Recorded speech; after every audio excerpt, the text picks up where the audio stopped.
Bonjour, je suis Anthony, passionné de référencement depuis 2013 et mon objectif à travers ces vidéos est de vous transmettre mon savoir-faire.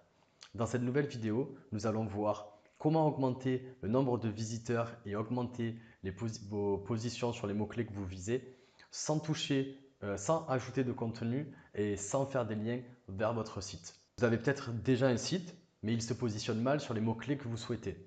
Peut-être pire, il n'est même pas présent dans le top 100 sur les mots-clés que vous visez. Votre contenu est de qualité et vous êtes un peu déçu parce que vous avez mis du temps à le faire et pourtant il n'y a personne qui le voit. Ça vous décourage un peu peut-être à continuer votre site parce que vous dites de toute façon avec tous ces efforts, personne ne voit, ça sert à rien. Vous avez peut-être l'impression que vos concurrents sont toujours mieux que vous. Peu importe votre thématique, vous avez vu que vous voyez toujours un site qui est mieux fait, qui est présent de partout où vous souhaiterez être, sur tous les mots-clés que vous souhaiterez être, qui semble avoir une grande communauté et qui semble toucher énormément de clients. Vous avez vu sur Internet des conseils pour optimiser vous-même votre référencement, mais le problème c'est que effectivement vous avez mis certains conseils en application, mais le résultat obtenu par rapport au temps passé est vraiment minuscule et vous vous dites je ne peux pas passer autant de temps à faire mon référencement si c'est pour avoir aussi peu de résultats. Vous avez peut-être optimisé votre contenu un peu mieux, rajouté des mots-clés, optimisé vos titres. Et vous avez effectivement gagné quelques positions, mais le maximum que vous avez réussi à atteindre, c'est soit la deuxième page, soit le bas de la première page qui ne vous rapporte pas énormément de trafic. Vous avez entendu parler des échanges de liens, des articles invités, et vous avez essayé vous-même de contacter certains blogueurs influents ou certaines personnes dans votre communauté qui ont beaucoup de succès, mais vous n'avez eu aucun retour ou que des retours négatifs. Vous êtes peut-être renseigné pour acheter des liens parce que vous savez que le netlinking vous permet vraiment d'améliorer votre positionnement sur Internet, mais vous avez vu que les prix étaient vraiment exorbitants et ça vous a peut-être un peu effrayé. Voire même sur certaines plateformes, quand vous avez voulu acheter des liens, vous vous êtes rendu compte qu'il y avait plein de données que vous n'arrivez pas à vraiment connaître, analyser pour faire un bon choix d'achat de liens. Et du coup, ça vous a vraiment découragé. Vous savez qu'il est important de mettre à jour régulièrement son contenu, son site, pardon, mais soit vous n'avez pas le temps de rédiger autant de contenu, ou vous êtes peut-être renseigné sur des plateformes pour justement acheter des articles à des freelances. Le problème, c'est que le prix est exorbitant ou si le prix est intéressant, la qualité n'est pas toujours au rendez-vous. Vous avez l'impression que ça ne vous correspond pas. Ce dont vous avez vraiment besoin, c'est peut-être d'un peu de vous remotiver. Et aujourd'hui, justement, on va voir comment améliorer le positionnement de votre site grâce à sa restructuration. Alors, ça peut un peu faire peur quand on parle de restructuration, mais vous allez voir que ça peut vraiment vous motiver. En fait, il est important de restructurer son site. D'ailleurs, au plus on a de pages, au plus il va être intéressant de restructurer son site. Et si par exemple vous êtes sur un site qui utilise un CMS comme WordPress, ça peut être vraiment très simple et vu que les résultats peuvent être rapidement visibles, ça peut être vraiment intéressant dans votre cas. D'abord, on va voir un peu la partie théorique où je voudrais vous expliquer ce qu'on va faire sur votre site. Et ensuite, on va passer à la pratique où je vais vous donner une liste d'exercices à faire pour que vous puissiez vous-même restructurer votre site. En fait, restructurer son site, ça se divise en 3 points. Le premier, c'est prendre du recul sur votre site. Quand je dis prendre du recul sur votre site, ça veut dire qu'il va falloir voir votre site comme un ensemble de mini-sites où on va catégoriser chacune de vos pages et chacun de vos articles. Et aussi, on va penser en termes d'hermétisation. Par exemple, imaginons que vous avez un site sur l'éducation canine. Je suppose que les conseils que vous allez donner pour un chien déjà adulte qu'il faut éduquer ou un chiot qui vient à peine d'arriver chez soi est vraiment différent. Peut-être que vous avez une catégorie qui parle exclusivement d'alimentation ou de santé. L'objectif, pour plaire à Google, je ne rentrerai pas forcément dans des grands détails. Si vous les souhaitez, je pourrais vous les donner dans d'autres vidéos. Dites-moi en commentaire. Mais là, pour rester simple, on va dire que ça plaît à Google qu'on hermétise, en fait, qu'on catégorise vraiment son site et qu'on évite de faire trop de liens entre ces différentes catégories. Ensuite, ce qu'on va voir, c'est la profondeur du site. Alors ici, comme je vous ai dit, dans un premier temps, inutile de rajouter du contenu. Bien que vous allez voir que dans les exercices qu'on va voir juste après, si jusqu'à présent vous aviez des problèmes pour trouver de nouvelles idées d'articles, on va voir qu'en fait avec cette méthode, vous allez peut-être trouver peut-être 10, 20, je dirais plutôt 50 à 100 nouvelles idées d'articles assez rapidement. Et la troisième étape, ça va être de connecter votre site, de connecter les articles et les pages de votre site d'une certaine façon afin de l'optimiser, afin d'optimiser chaque page sur un mot-clé, bien qu'on peut faire plus, mais déjà sur un mot-clé pour améliorer votre positionnement. Ça vous paraît peut-être un peu flou comme ça, mais maintenant on va passer à une série d'exercices. Donc prenez des notes et mettez ça en application le plus rapidement possible. Vraiment l'objectif de ces vidéos, surtout quand je fais une petite vidéo de tuto comme ça, c'est vraiment que vous mettiez ça en application de suite. Donc la première étape en fait, afin de prendre du recul, ça va être de télécharger un outil qui s'appelle un outil de mind mapping. Donc moi personnellement j'utilise Xmind, il y a aussi FreeMind et il y a plein d'autres outils. L'avantage en fait c'est qu'on va un peu détourner l'outil afin de réfléchir à l'arborescence de votre site.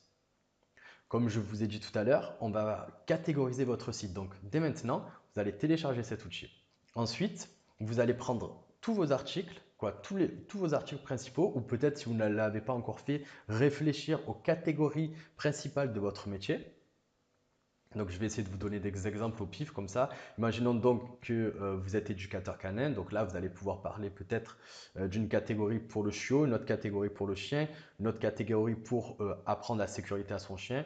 Donc, ne pas sauter sur les gens, ne pas traverser n'importe où. Et peut-être après, une autre catégorie, ça va être plus des jeux rigolos, apprendre des tours à son chien. Si vous êtes jardinier, peut-être il va être intéressant de donner des conseils pour des personnes qui ont euh,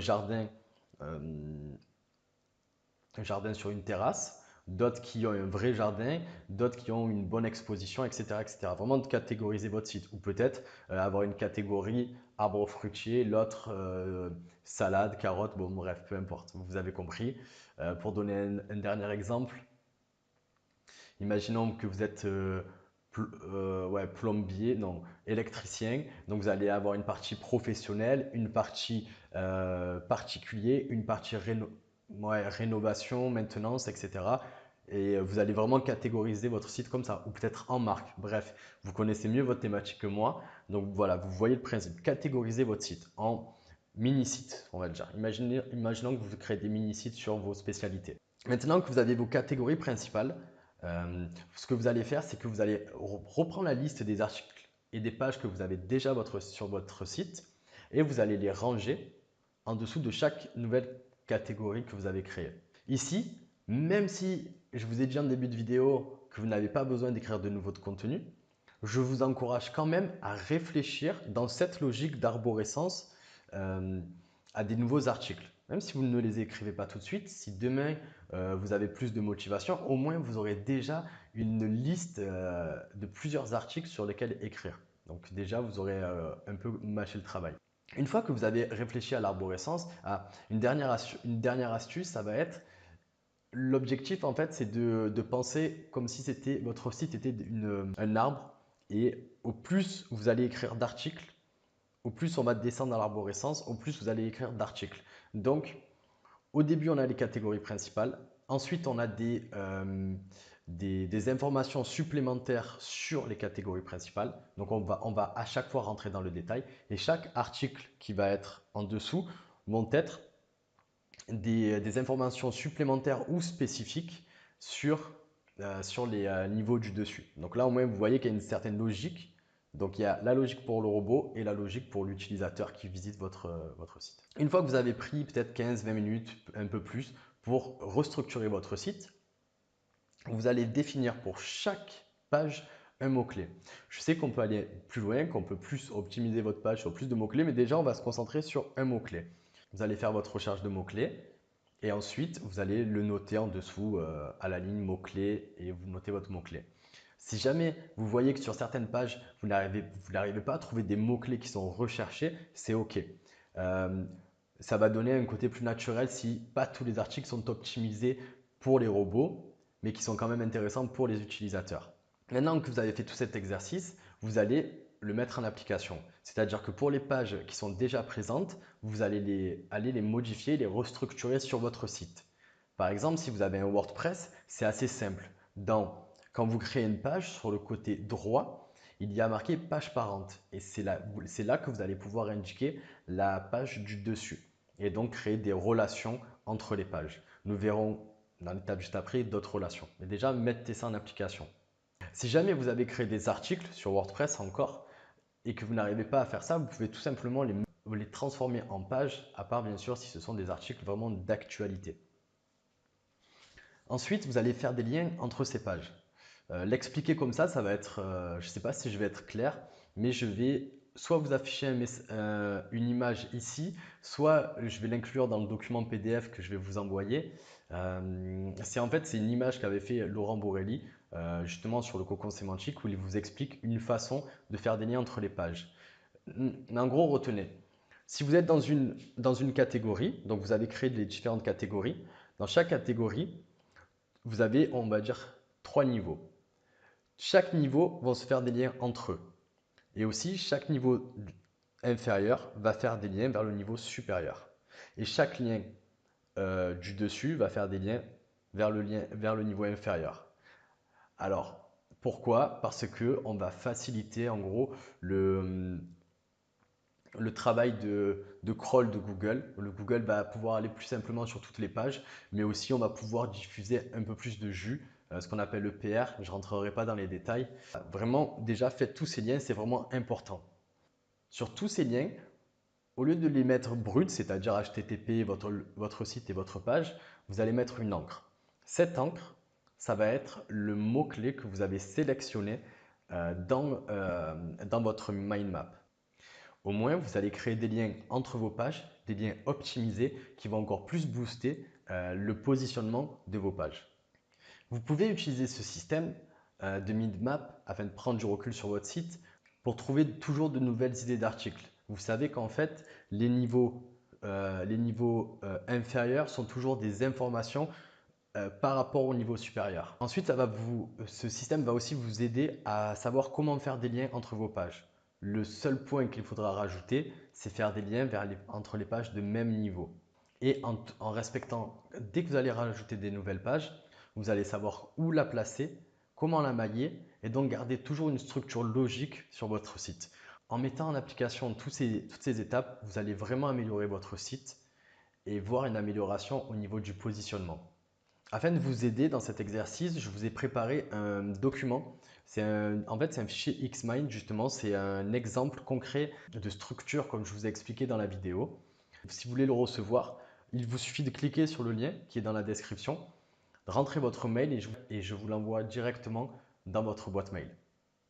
Et j'inclurai bien sûr l'image d'exemple pour le maillage. C'est la fin de cette vidéo, à bientôt.